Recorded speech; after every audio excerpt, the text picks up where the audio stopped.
Let's talk about the wellness break.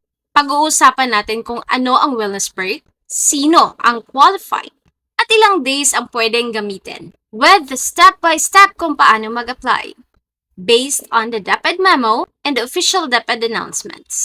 Ang wellness leave ay bagong benefit na ibinigay ng Department of Education para suportahan ang mental health and overall well-being ng personnel.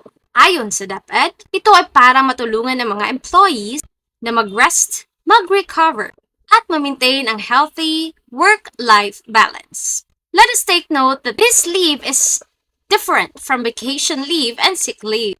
Pwede itong gamitin sa mental health care, physical well-being, or simpleng pahinga. Meaning, hindi mo kailangang magkasakit para i-avail ito. Allowed ang preventive rest. So who can avail? Permanent, temporary, casual, contractual, job order, or COS personnel. As long as directly employed ka by DepEd, pasok ka sa policy. So, hindi lang teachers, pati non-teaching staff included.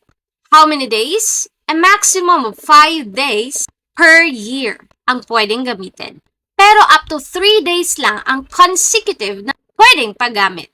Pwede ring hati-hatiin sa ibang dates within that year. Nakadepende sa need mo. Here are the rules and limitations. Kailangan mag-file ka 5 days before your leave unless emergency.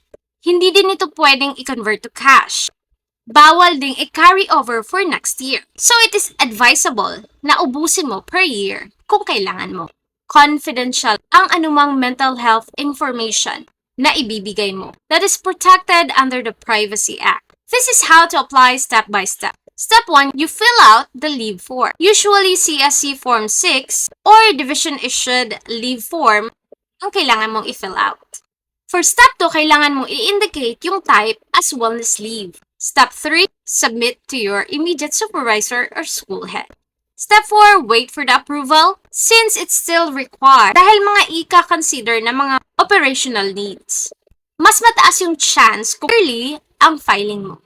Sabi ng DepEd leadership, ang goal nito ay palakasin ang resilience ng employees at masigurong tuloy-tuloy ang quality education delivery. In short, healthy teacher, better teaching. Better teaching equals better learners. Investment ito, kundi sa future ng mga students. Mga kagaro, huwag matakot gamitin ang leave na ito.